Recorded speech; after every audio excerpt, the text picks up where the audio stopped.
This could be the coolest device I have. In this video, I'll show you my setup and talk about my experience using it pretty much every day for a year now.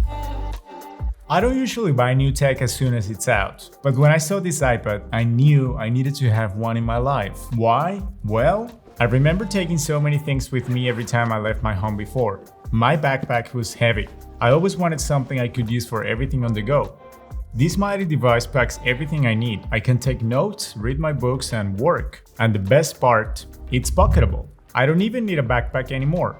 This is the basic version, space gray Wi-Fi 64 gigabytes, which I think it's enough. I've only used half of the storage in 1 year. But if you're planning to download heavy-duty programs, games, movies, and store a lot of data, maybe you should go for more storage.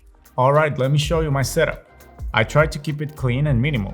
I only have the apps I use the most on the home dock. Music, I don't have Spotify. People tell me all the time Spotify is better. I don't know if it is, but to be honest, all my music history is in here and I don't want to lose that information. That's why I still use Apple Music. And I have no complaints.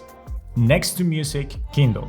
It's my go-to app for reading. I used to have a Kindle Fire, but I gave it away because it didn't make sense to have two devices for reading.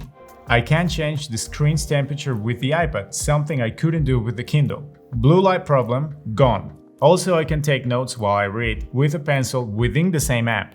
How cool is that? The thing I love the most about this iPad is the form factor. It's the size of a small book. When you're reading, it feels right on your hands, and it's easy to carry. I'd be lying if I said I don't buy normal books anymore because I still do, but I do most of my reading with the iPad now.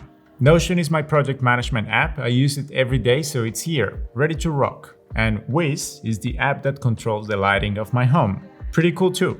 Swipe right, and I get the weather app, the status of my batteries, time, calendar, and the word of the day. Swipe left, all my apps. And that's it.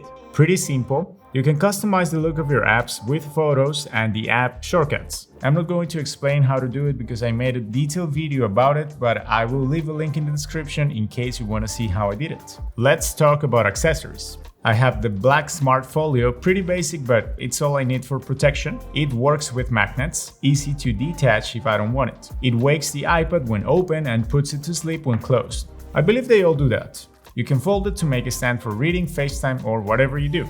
The only thing that bothers me is that it doesn't protect the pencil, but maybe they'll come up with a new one that somehow covers everything. That would be nice. This pencil, it's a bit pricey, but if you buy the iPad, you need to get the pencil. Taking notes and drawing with this device is a dream. Having the feature of writing on top of your files, photographs, illustrations when giving feedback to someone, or having your writing converted to actual text is impressive. This pencil is the reason why I bought the iPad in the first place, and magnets. You don't need to plug it anymore. I got this paper texture screen protector, Japanese. It makes the writing and reading experience so comfortable. It feels like real paper. One thing to notice, you'll lose a bit of brightness because of the matte look, but I think it's not a big deal. However, if you need the screen to be super bright and sharp, I don't know if it's the best idea. I bought it mainly for sketching, writing, and reading, so to me, it makes sense. I don't use Procreate. I find notes to be enough, because I'm not doing serious drawing or illustration. I mean, look at the pictures I make. Do you think I need Procreate? Maybe I do.